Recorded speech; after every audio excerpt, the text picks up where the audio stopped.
Good morning student.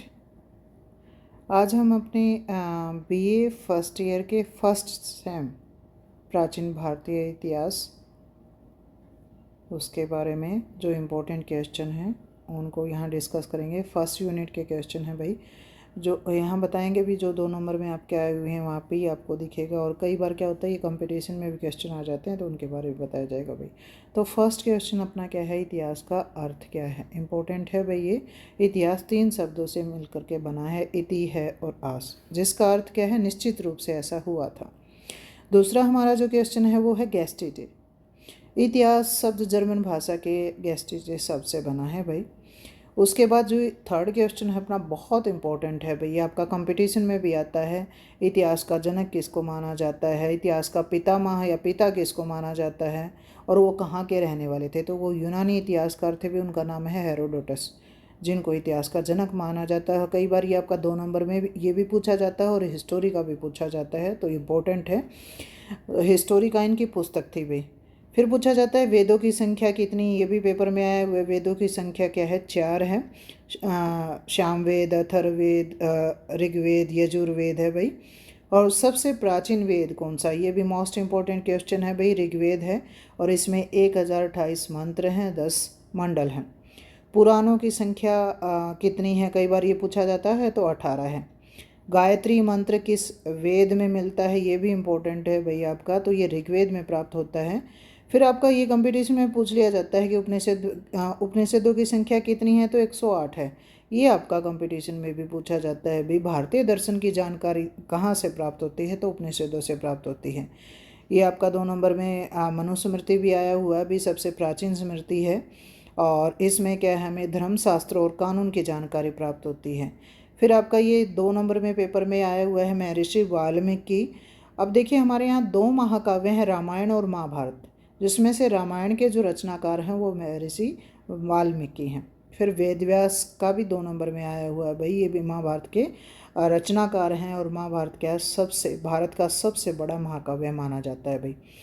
उसके बाद अगर हम बात करें तो जैसे जातक कथाएं हैं, ये भी इम्पोर्टेंट है भाई, कंपटीशन में पूछ लिया जाता है। तो महात्मा बुद्ध के पूर्व जन्मों की जो कथाएं हैं उनको जातक कथाएं कहा जाता है भाई। और इनकी संख्या भी कई बार क्या है आपका कंपटीशन में आ जाती है, तो इनकी संख्या 549 है या इसके आसपास कई बार मिलती है। डाटा थोड़ा सा चेंज हो जाता है भाई। फिर उसके बाद हम बात करें, नेक्स्ट जो क्वेश्चन है अपना वो है मिलिंद पन्ह का। तो मिलिंद पन्ह ये भी इम्पोर्टेंट है भी, पेपर में आया हुआ है। यूनानी शासक है, और मीनांडर है, और बौद्ध भिक्षु है नागसेन, उसके बीच का वार्तालाप का वर्णन कर रखा है अभी मिलिंद पन्ह में। और ये बौद्ध पुस्तक है, इसमें बौद्ध धर्म के बारे में जानकारी हमें प्राप्त होती है। उसके बाद नेक्स्ट क्वेश्चन की हम बात करें तो वो है हमारा अष्टाध्यायी का। ये भी इंपॉर्टेंट क्वेश्चन है भाई, बहुत बार इसके बारे में पूछा जाता है, आपका कंपटीशन में आ जाता है। क्वेश्चन क्या आता है, प्राचीन भारत की प्रथम व्याकरण ग्रंथ कौन सा है या पुस्तक कौन सी है, तो वो कौन सी है, अष्टाध्यायी है भाई। और अष्टाध्यायी की रचना किसने की थी, पाणिनि ने की थी। और ऐसी ही व्याकरण की एक पुस्तक और भी है जिसकी रचना किसने की है, पतंजलि ने की है, उसका नाम क्या है, महाभाष्य। ये दोनों ही इंपॉर्टेंट हैं भाई। उसके बाद अर्थशास्त्र है, ये भी आपका इंपॉर्टेंट है।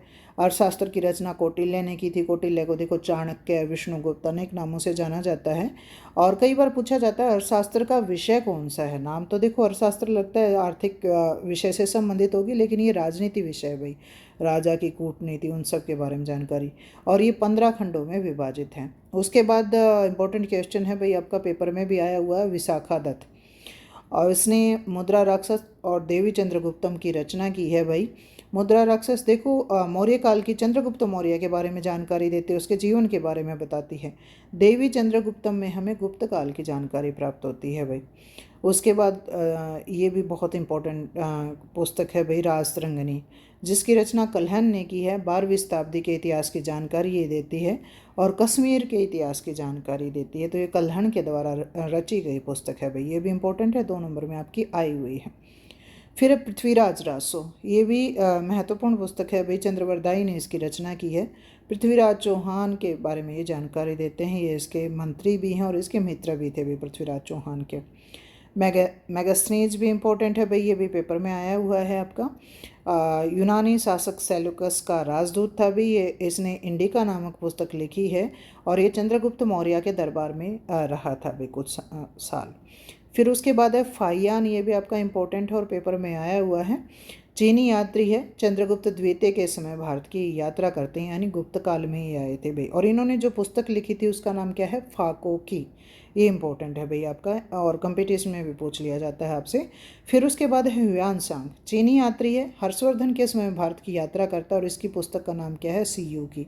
तो ये दोनों इंपॉर्टेंट हैं भाई, आपको याद होना चाहिए। चीनी यात्री देखो वैसे तो 2-3 नाम हैं, जैसे फाहियान है, ह्यूआनसांग है, इत्सिंग भी पूछा जाता है। मानव का पृथ्वी पर जन्म कब हुआ, ये आपका लगभग 26 लाख वर्ष पहले हुआ था भाई। और सबसे पहले अगर आपसे कोई पूछे मानव के अवशेष कहाँ से प्राप्त हुए, तो अफ्रीका से प्राप्त हुए हैं भाई। और भारत में पूछा जाए तो भारत में क्या है, हम नर्मदा घाटी में या हथनोरा नामक जगह से हमें मानव की खोपड़ी प्राप्त हुई है भाई सबसे पहले। फिर उसके बाद है हड़प्पा, ये भी आपका 2 नंबर में पूछ लिया जाता है। तो हड़प्पा स्थल जो है वो सिंधु सभ्यता का स्थल है भाई, और ये क्या है, वर्तमान समय में पाकिस्तान में है और मिंटगुमरी जिले में रावी नदी के तट पर स्थित है। और आपको पता भी है, 2 नंबर में भी आपका ये आ सकता है। और ये क्या है, इसकी खोज किसके द्वारा की गई थी, दयाराम साहनी के द्वारा की गई थी भाई। उसके बाद ऐसे ही आपसे कोई मोहनजोदड़ो पूछे तो उसका भी आप बता सकते हो। नेक्स्ट क्वेश्चन देखते हैं अपना कौन सा है। नेक्स्ट है हमारा मेहरगढ़ का। ये भी इम्पोर्टेंट है भाई आपका, जब भी आप प्राचीन भारतीय इतिहास पढ़ते हो या वर्ल्ड हिस्ट्री आप पढ़ते हो तो मेहरगढ़ क्या है, सर्वप्रथम कृषि के साक्ष्य हमें कहाँ से प्राप्त होते हैं भारत में, तो मेहरगढ़ से प्राप्त होते हैं। और मेहरगढ़ कहाँ है, वर्तमान समय में बलूचिस्तान पाकिस्तान में है भाई। ये मोहनजोदड़ो आपका आ गया है। इसको मृतकों का टीला भी कहा जाता है, क्योंकि माना जाता है ये 7 बार बसा था और 7 बार ही उजड़ा था। हड़प्पा कालीन स्थल है भाई लरकाना, सिंध मतलब पाकिस्तान में ही है, लरकाना ज़िले में। और राखल दास बनर्जी, RD बनर्जी के द्वारा इसकी खुदाई करवाई गई थी भाई। फिर है लोथल, ये भी इंपॉर्टेंट है, देखो P लिखा हुआ है तो इसका मतलब पेपर में आपका 2 नंबर में आता है। ये हड़प्पा कालीन स्थल है, ये भी भाई गुजरात में है, बंदरगाह स्थल ये है। और बहुत सी चीज़ें हमें यहाँ से प्राप्त होती हैं, जैसे कई बार पूछा जाता है डॉकयार्ड या गोदीवाड़ा कहाँ से मिला है, तो आपका लोथल से प्राप्त होता है भाई। फिर आपका ये पेपर में आया हुआ है कि हड़प्पा सभ्यता के पतन के कोई 2 कारण बताइए। तो बाढ़ से और भूकंप से इसका पतन हुआ, या आर्यों ने आक्रमण किया, या विदेशी आक्रमण हुए, उसके कारण क्या है, हड़प्पा सभ्यता का पतन हो जाता है। फिर उसके बाद पेपर में आया हुआ एक क्वेश्चन हमने और दिया है, जिसका नाम है बुद्धचरित। ये पुस्तक है भाई, बुद्धचरित और सौंदरानंद है भाई, ये पुस्तकें हैं। और किसने लिखी हैं, अशोक घोष ने लिखी हैं। बौद्ध धर्म के बारे में जानकारी ये हमें देती हैं भाई। फिर एक क्वेश्चन आपका पेपर में आया हुआ है कि बुर्ज होम के बारे में आप क्या जानते हैं। देखिए, नवपाषाणकालीन बस्तियों के साक्ष्य में भारत में बहुत सी जगह से प्राप्त होते हैं, और कश्मीर घाटी में हमें गुफा कराल और बुर्ज होम से क्या है, नवपाषाणकालीन स्थल मिले हैं भाई। तो ये बुर्ज होम आपका नवपाषाण काल का स्थल है।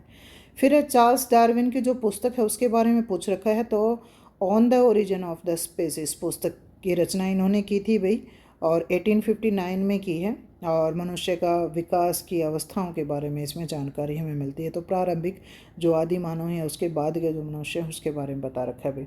उसके बाद है सूक्ष्म पाषाण औजार, ये भी आपका 2 नंबर में मिलता है भाई, और कई बार कंपटीशन में भी मिल जाता है आपको। माइक्रोलिथ या सूक्ष्म पाषाण औजार, मध्य पाषाण काल में जो औजार प्रयोग किए गए थे भाई, जो जिनकी लंबाई 1 से 8 सेंटीमीटर के बीच होती थी, उनको सूक्ष्म पाषाण औजार कह करके पुकारा गया है।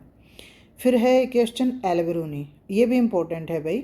और ये आपका देखिए फर्स्ट सेम में तो है ही है, सेकंड सेम में मिडवेल इंडिया जब पढ़ते हैं तो उसमें भी मिलता है हमें। ये मुस्लिम लेखक है भाई, और महमूद गजनी के साथ भारत में ये आए थे। उन्होंने जो पुस्तक लिखी उसका नाम है तहकीक हिंद या किताबुल हिंद भाई। इसमें भारत के बारे में, भारत के जो वर्ण व्यवस्था है उसके बारे में सब कुछ जानकारी ये देते हैं भाई।